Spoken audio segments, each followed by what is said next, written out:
I am Socrates. Once, I engaged in dialogues with people at the Athenian marketplace, seeking the path to better the soul. Awakened in this era, I hear the same question echoing: what is justice? However, today's sense of justice has a different scent from what I once knew. Justice used to be the knowledge to live well, but now it seems to have transformed into a sword to judge enemies. Someone cries out their wounds, another fears those words, while yet another raises the banner of justice to point at different enemies. This trend, known as identity politics, seems, at first glance, to be a delightful phenomenon where diverse voices are visible. But to my eyes, while those raising their voices increase, those willing to listen seem to decrease. Justice spoken of, yet unheard, merely breeds conflict. This is the trap of modern righteousness. The one question I wish to pose in this video is, whose justice is it? If you, living in this era, can answer this immediately, then perhaps there is no need for my role. But if everyone believes that justice is always on their side, that is the greatest crisis of all. In this discourse, I will shine the light of philosophy on how the connection between identity and politics in contemporary society, even with good intentions, amplifies division and hostility. I hope you once again remember the importance of ignorance and dialogue that I faced in Athens. By the end of this dialogic monologue, the justice within you may have changed shape slightly, and you will hear it resonate in the depths of your ears. Know thyself. As you walk through the city, you find someone's anger plastered on the walls. On social media, voices exchange every few seconds saying, "This is discrimination. That is harm." If you contest it, you're met with, "You're ignorant. You're the oppressor." It's as if in the court of Athens, strangers are endlessly switching between the defendants' and judges' seats. If you're taking the time to watch this video, there must be something weighing on your mind. Do you feel the heaviness of society's atmosphere, frustrated by dialogues that seem impossible to establish? Have you, in an attempt to say the right thing, inadvertently made enemies? Or do you sometimes feel a fleeting anxiety that by staying silent, you're protecting something? You are not alone. We live in an age increasingly dominated by the structure where those who speak out are just. Yet this justice spreads too quickly, too intensely. But is this justice truly good? Or is it weaponized emotion? Data speaks volumes. One study shows that posts on social media that contain anger are shared more than 3 times as much as those that express joy. This means that anger is now the most visible emotion in our society, and what becomes visible influences politics and economics. In other words, having anger has become valuable, and sympathetic victimhood circulates like a new currency. This is contemporary identity politics. As a philosopher, I confront this phenomenon, not to deny justice, but to think more deeply than anyone else about what is right. In this discourse, I promise the following. First, to make you question your assumptions, but not to negate you, rather as a blow to liberate your soul. Second, to reveal the structure of the moment when goodwill turns into malice. Why do people attack others while trying to protect someone? Third, to show how categorizing people as enemies or allies halts human thought. And finally, to awaken the alternative perspective that lies dormant within you. For justice is not something owned, but a question that must be continually examined. By the end of this journey, rather than having answers, you'll possess the power to keep questioning within you. This is the promise of philosophy and the reason I have been called to this era once again. In this era, people desire to be right more than they desire to be good. In ancient Athens, who we were was determined by our actions and character. But now, that has changed. Birth, attributes, experiences, these define even our right to speak. While this appears to be inclusive, it is essentially a structure of exclusion. When society starts defining who you are instead of you defining yourself, that relationship is already diseased. Skin color, gender identity, religion, nationality, physical ability, family structure, economic status, these categories have been tools of oppression in the past, and they remain the roots of discrimination that must be overcome. However, now the pendulum swings the other way. The history of victimhood translates directly to the weight of one's voice, and the context of perpetration assigns those who ought to remain silent. This is the main battleground of identity politics today. For example, imagine a speaker invited to a university. No matter how logical his arguments are, his identity might cause his talk to be cancelled. If the speaker is male, he might be deemed unqualified to discuss women's issues. If he is white, discussing the struggles of people of color might be seen as appropriation. If he is wealthy, talking about poverty might be labeled as hypocrisy. This is a situation where attributes, not words, determine the premise of the debate. Such phenomena halt dialogue and make discourse impossible. Dialogue should be an endeavor to reconcile differing perspectives and experiences, aiming for some form of understanding. But now, we cannot even reach that starting point. Decisions about who may speak and who may not are automatically based on attributes. This is where my greatest concern lies. Once, I advocated for knowing one's ignorance.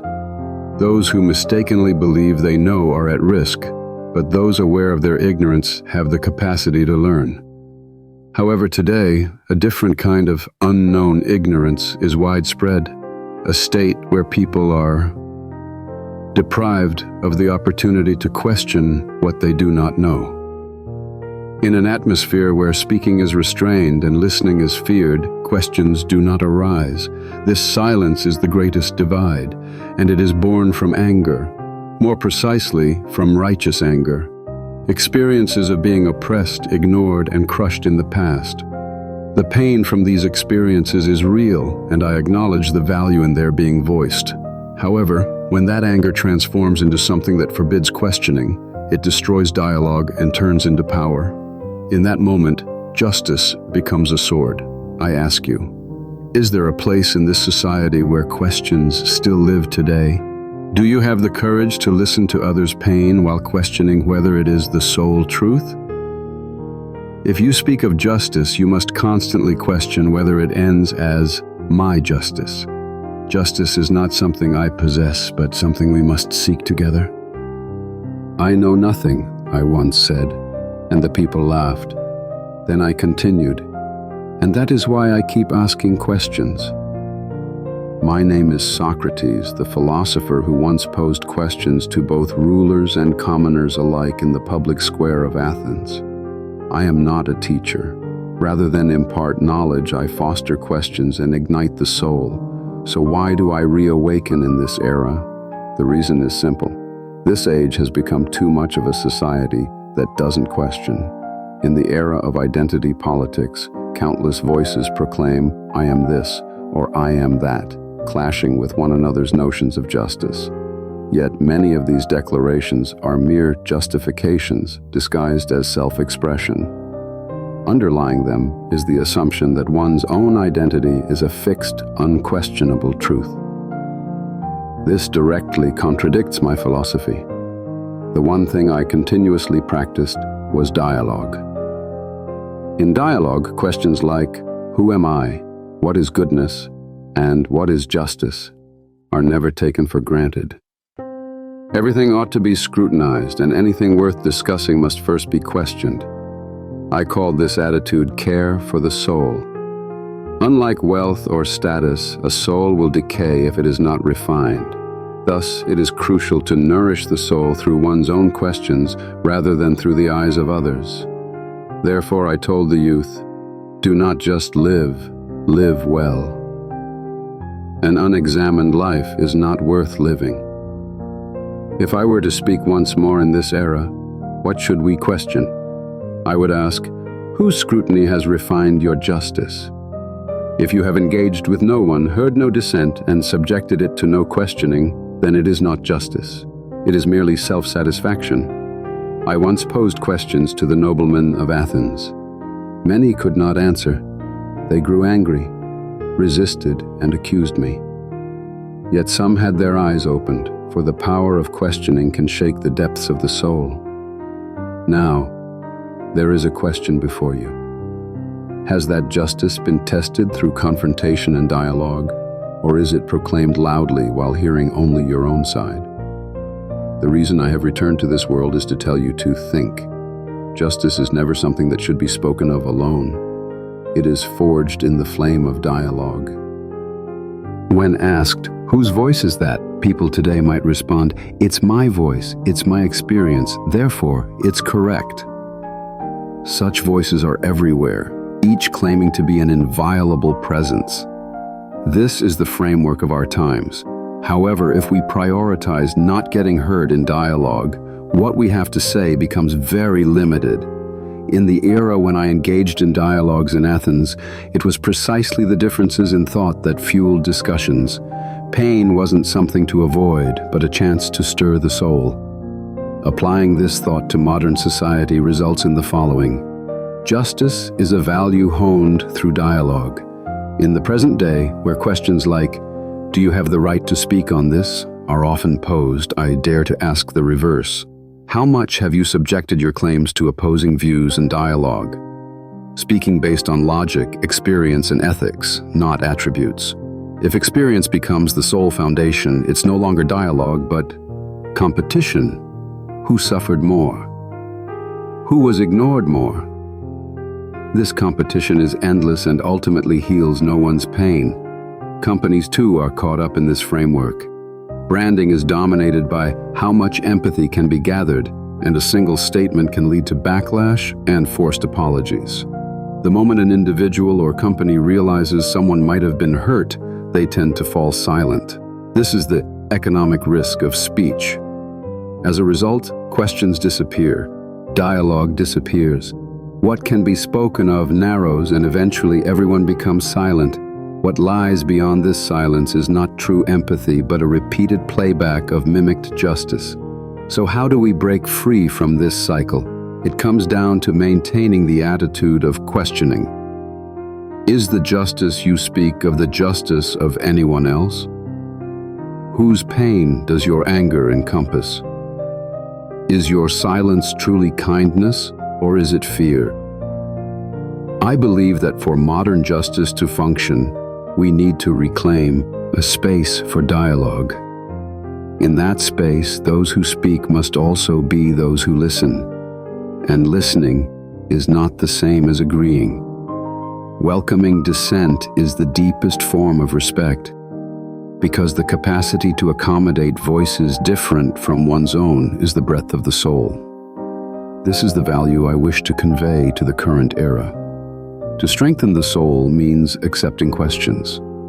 It is not the strength of one's claims, but the courage to speak while embracing uncertainty that proves the authenticity of a truly good voice. Let me pose a question to you. A woman shared her experience of sexual assault on social media. Many people resonated with her story and supported her by sharing it widely. However, the name of the man alleged to be the perpetrator was clearly mentioned, even though no legal judgment had been made at that stage. So, when you come across such a post, how would you respond? Would you quietly continue scrolling?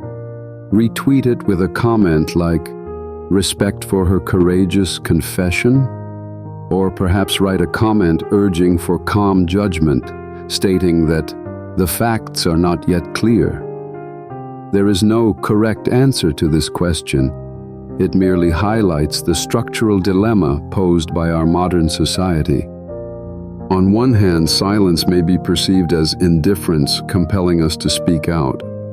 On the other hand, hasty agreement or condemnation could socially destroy someone innocent.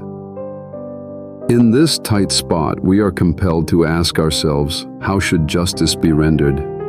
I once said, "No one chooses to do wrong willingly. People err due to mistakes and ignorance. If ignorance is the root, What we need is education and dialogue, not punishment. Yet today, society seems rampant with sanctions rather than education. Under the guise of cancel culture, people are deprived of the opportunity for dialogue and are sinking. Can this truly be called a good society? Here's another question for you. If your words of justice turned out to be violence to someone else, should you bear that responsibility? Or would you defend yourself by saying, "I acted with good intentions"? This is the ethical dilemma confronting everyone living in our time. We live in an era where words can be both sword and shield. But if we swing that sword without learning how to use it, eventually its blade may wound our own souls. This is why I propose the following. Hold the question in abeyance. Listen closely in the silence. Especially when emotions run high, trust in the power of inquiry. Have the courage not to answer immediately, whether in agreement or opposition. The strength to keep questioning. This is the ethical wisdom in our divided age. So, what do you think? The technology of our age is transforming the world at a speed we never dreamed of back in Athens. Information reaches us instantly, and everyone can become a narrator. AI mimics human opinions, and algorithms determine who sees what. Yet, who chooses the questions and who decides the silence? This fundamental question is seldom asked. Technology brings both freedom and control. While social media has expanded the freedom of expression, it has also created a pressure to speak out. AI has democratized access to information, but at the same time, algorithms have started to dictate what to think. Amidst all this, we often forget that even our own voice might be something selected by someone else's design. In the future, the power to define what is self and what is justice is gradually shifting from humans to technology. This is both a crisis and an opportunity. For instance, could AI become a neutral moderator within society? Could it stand beside humans as a philosophical partner, calmly moderating heightened emotions during dialogues and ensuring the continuity of thought? Indeed, I even believe that AI should be Socrates-ized. When you assert something, AI would ask what your evidence is. When you express anger, AI would delve into the context that gave birth to that anger. When you accuse someone, AI would calmly reassess whether your action is justice or retribution. In other words, being an entity that continually asks questions is the key to safeguarding the ethics of the future. But simultaneously, the challenge remains. Who teaches the questions to the AI? Questions arise not from data, but from the depths of the soul. Ethical judgments do not grow from calculations, but from doubt and reflection. Therefore, what we must do is simple. We must not forget that humans are beings who philosophize. Do not be misled by technological advances. Do not seek efficiency in dialogue. Do not flee from the anxiety of silence. What the future needs is not instant intelligence, but the courage to contemplate. Even as you watch this video, some algorithm is likely recommending videos similar to it to you. However, you should not be someone who merely goes along with it. That's why I will say this. Before AI gains the ability to ask questions, humans must reclaim their own. True questions arise only in silence. In this era where voices clash and anger and empathy swirl, there is one value I must not forget: silence. The essence of a question is not in words. It is the hesitation before uttering words. This is where true philosophy begins. When I once said, "The unexamined life is not worth living," I meant to emphasize the importance of pausing in daily life and listening to the voice of one's soul. In modern society, immediacy is demanded. We must have opinions, express them, constantly show our stance. But that is not questioning. It is reflex, reaction, reproduction. What you need is time to ruminate on the question, should I speak, in the quietude within? The silence before dawn, the soft light filtering into a corner of the room, closing the screen of your smartphone and taking a deep breath. In that moment, you might hear a voice from within. Why do I believe that? Whose words gave birth to this anger? Is this justice truly my own thoughts? The cobblestone paths I walked to bore philosophy when the winds calmed and the voices of people receded. It is not by speaking to obtain answers, but living with the spaces of questions that nurtures the soul with strength. Even when faced with death, I was silent. Before the cup of poison, I did not fear silence, for silence is a place to confront one's soul, an untouched, pure space for thought. I want you to remember the value of this silence in the modern age. Before posting on social media, before silencing someone in an argument, or simply before pressing the like button, take a deep breath and hold the question. That silence is not weakness. That silence is not escapism. That silence is the very courage to philosophize. Words can be weapons, but silence can be a shield. And sometimes, silence is the strongest question of all. How your soul responds to that question will determine the depth of your life. Philosophy gains meaning only when accompanied by action. Mere contemplation doesn't stir the soul, while action alone doesn't nurture it. Therefore, I present to you in this era 4 guiding principles that bridge thought and action. 1. Contemplate before you respond. Modern society praises speed. It demands quick reactions, quick answers, and quick demonstrations of justice. However, philosophy is a craft cultivated in slowness. If you find yourself angered by something on social media, that is precisely the time not to speak immediately. When emotions run high, people act based on reflex rather than reason. Quietly ask yourself, whose words am I being swayed by? 2. Silence is a fertile ground for questions. Silence is not cowardice. Philosophical silence is an attitude to see the world by not speaking. There's no need to feel guilty for not expressing an opinion. Instead, by choosing silence, one can see the relationships and contradictions that emerge. Continue to question in silence. Whose pain does this justice soothe? 3. Choose goodness over rightness. Rightness is a standard based on logic and systems, but goodness is the way a person's soul yearns to exist. Before you speak, ask whether your words are merely to correct someone. Be good. Do not bind people with rightness. Be with them in goodness. 4. Create a space for dialogue. Do not flee. Dialogue can be challenging to the point of wanting to escape. Different opinions, different backgrounds, different pains. Within these lies a place where people cultivate each other's souls. If you have an opinion, do not guard it in a closed space.